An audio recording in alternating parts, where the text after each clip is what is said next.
20 देश मिलकर तोड़ेंगे यूनाइटेड नेशंस का घमंड। भारत बनेगा इनका लीडर।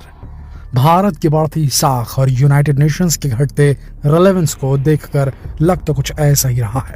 जिस तरह से भारत यूएन को बार बार इस बात का एहसास करवाता है जब उसे जाग जाना चाहिए, वरना बहुत देर हो जाएगी। क्योंकि जिस तरह से यूनाइटेड नेशंस महज 5 देशों की कठपुतली बनकर रह गया है, ऐसे में उसका भविष्य अधर में ही दिखाई दे रहा है। दुनिया के सभी देशों ने इसे लेकर भले ही चुप्पी साध रखी है, लेकिन भारत यूनाइटेड नेशंस को बार बार ये याद दिला रहा है कि उसे किस लिए बनाया गया था और आज वो खुद क्या बनकर रह गया है। कहा जा रहा है कि आज जिस तरह से दुनिया भारत के पीएम नरेंद्र मोदी की ओर देख रही है, जिस तरह से भारत आज G20 की अध्यक्षता कर रहा है, चाहे यूनाइटेड नेशंस हो, G7 हो या फिर क्वाड, हर वैश्विक मंच पर आज भारत जिस तरह से मुखर होकर बोल रहा है, अपना स्टैंड रख रहा है, उसे देखकर तो यही लग रहा है कि भारत अब इस यूनाइटेड नेशन की ना तो सदस्यता का भूखा है और ना ही भारत को जरूरत है इसके वीटो पावर की। क्योंकि भारत अब खुद इतना पावरफुल देश बन चुका है कि कोई इसे दुनिया का बॉस कहता है तो कोई इसे झुककर प्रणाम करने लगा है। तो ऐसे में ये सवाल उठना लाजमी है कि क्या भारत अब बनाएगा खुद का नया संगठन? क्या संयुक्त राष्ट्र को तोड़ देगा भारत? तो आइए इन सवालों के जवाब को जानने और समझने की कोशिश करते हैं हमारे आज के स्पेशल वीडियो में। हम सब जानते हैं कि संयुक्त राष्ट्र सबसे बड़ा ग्लोबल ऑर्गेनाइजेशन है। फिलहाल इसके 193 सदस्य हैं। इस संस्था के बने हुए 77 साल से ज्यादा हो गए हैं और उस वक्त से दुनिया की राजनीतिक और आर्थिक व्यवस्था पूरी तरह बदल चुकी है। लंबे वक्त से संयुक्त राष्ट्र में बड़े पैमाने पर सुधार की मांग की जा रही है, हालांकि इस दिशा में कोई ठोस नतीजा नहीं निकला है। इस बार जापान के हिरोशिमा में G7 ग्रुप की बैठक हुई और उसके बाद एक बार फिर से ये चर्चा जोरों पर है कि बड़े सुधार के अभाव में क्या संयुक्त राष्ट्र अब अपनी रेलेवेंस खो चुका है।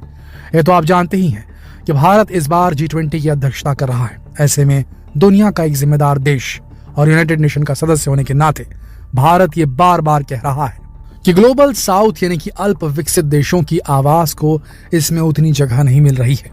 वहीं प्रधानमंत्री मोदी ने कहा कि दुनिया को सोचने की जरूरत है कि आज क्यों यूनाइटेड नेशन संघर्षों को रोकने में सफल नहीं हो पा रहा है। जाहिर सी बात है, प्रधानमंत्री मोदी का साफ इशारा रूस यूक्रेन कॉन्फ्लिक्ट को लेकर था, जिसे तमाम कोशिशों के बावजूद पिछले 15 महीनों से नहीं रोका जा सका है और इस युद्ध की वजह से पूरी दुनिया की अर्थव्यवस्था पर मंदी का खतरा है। एक तरह से संयुक्त राष्ट्र मूक दर्शक बनकर रह गया है। दोस्तों, यूएन की ऐसी स्थिति क्यों हुई? जब आपको ये समझ में आ जाएगा तभी आप ये समझ पाएंगे कि भारत क्यों यूनाइटेड नेशंस को खुली चुनौती दे रहा है। दरअसल यूनाइटेड नेशंस की ये जो 5 परमानेंट मेंबर है, अमेरिका, चीन, रूस, फ्रांस और ब्रिटेन, इन देशों के पास है वीटो पावर। ये ऐसी ताकत जिससे वो यूनाइटेड नेशन की तरफ से पारित किसी भी प्रस्ताव को ना मानने के अपने अधिकार का इस्तेमाल कर सकते हैं। अब आप अमेरिका को देख लीजिए। एक तरफ जहां अमेरिका की खुद की हालत अच्छी नहीं है, तो वहीं ये रह कर दूसरे देशों को धमकाता रहता है। ऐसे देश के पास दुनिया के सबसे बड़े संगठन की चाबी होना दुनिया के लिए बहुत बड़ा खतरा है। वहीं चीन की विस्तारवादी नीति से तो हम सब बखूबी परिचित ही हैं। जहां तक बात रूस की है, तो दोस्तों भले ही भारत और रूस के रिश्ते अच्छे हों, लेकिन यह भी सच है कि रूस सिर्फ और सिर्फ अपने पावर के शो ऑफ में आज 1.5 साल से यूक्रेन से लड़ रहा है और दुनिया भर को इसका खामियाजा भुगतना पड़ रहा है। जहां तक बात फ्रांस और ब्रिटेन की है, तो इन दोनों देशों को सिर्फ और सिर्फ सेकेंड वर्ल्ड वॉर में जीत की वजह से वीटो दिया गया था, जबकि आज इनसे ज्यादा ताकतवर और जिम्मेदार तो भारत है। अब वो वक्त खत्म हो गया है यूनाइटेड नेशन में ये 5 देश बाकी देशों को कठपुतली की तरह न चाहे, क्योंकि इनके सामने खड़ा है भारत और भारत की विदेश नीति का नमूना तो दुनिया देख ही रही है। दुनिया के नेता भारतीय प्रधानमंत्री की तारीफें करते नहीं थक रहे। दुनिया के सबसे शक्तिशाली नेताओं के बीच आत्मविश्वास से भरा एक मजबूत नेता, एक मजबूत भारत का प्रतिनिधि, एक ऐसा देश जो आर्थिक विकास कर रहा हो, दुनिया की सबसे ज्यादा आबादी वाला देश, जिसे पश्चिमी देश विस्तारवादी चीन के मंसूबों पर विराम लगाने वाले एशिया के शक्तिशाली देश के तौर पर भी देखते हैं। ऐसे में मुमकिन है कि आने वाले वक्त में अगर यूनाइटेड नेशन ने भारत की बात पर गौर नहीं किया तो भारत इससे आगे कोई बड़ा कदम भी उठा सकता है। अगर भारत G20 के इन देशों को अपने साथ एक मंच पर लाने में सफल हो जाता है, तो ऐसा माना जा रहा है कि भारत आने वाले वक्त में एक नए और मजबूत संगठन की नींव रख सकता है और हो सकता है कि इस ग्लोबल ऑर्गेनाइजेशन का हेड ऑफिस भी भारत में ही हो। दोस्तों, ऐसा कहने के पीछे भी कई कारण हैं। सबसे पहले तो भारत की लगातार बढ़ती अर्थव्यवस्था। आज भारत दुनिया के 5वें बड़ी अर्थव्यवस्थाओं में गिना जाता है। दूसरा कारण होगा भारत की आबादी, क्योंकि ये भारत की स्ट्रेंथ को दिखाती है।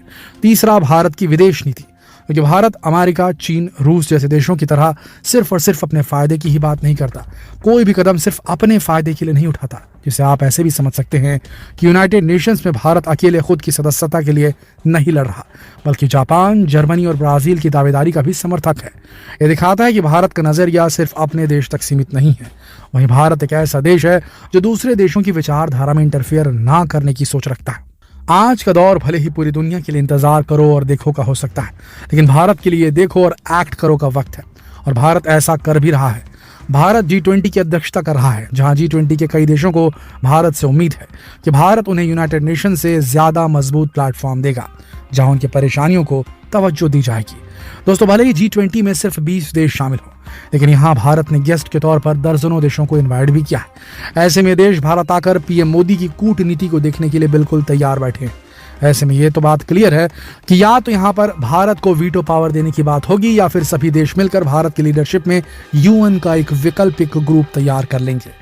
अब आप ही सोच कर देखिए, अगर G20 को यूनाइटेड नेशंस का ऑल्टरनेटिव बना दिया जाए और भारत को इसकी अध्यक्षता दे दी जाए, तो क्या इतनी बड़ी जिम्मेदारी भारत उठा लेगा?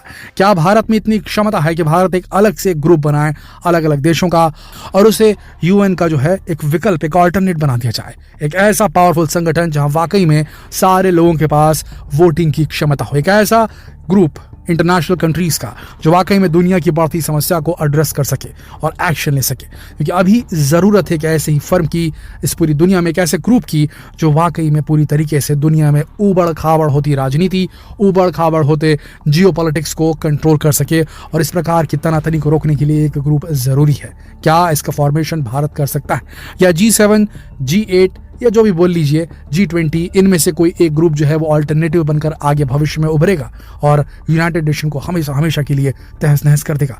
क्या आपको ऐसा लगता है कि यूनाइटेड नेशन कमजोर हो चुका है? अपने विचार नीचे कमेंट सेक्शन में जरूर लिखें, और जितना हो सके इस वीडियो को शेयर करें फेसबुक पर, व्हाट्सएप पर, यूट्यूब पर। जल्द मिलते हैं कल एक और दिलचस्प वीडियो में, तब तक के लिए आप सबका इस वीडियो के अंत तक बने रहने के लिए दिल से धन्यवाद।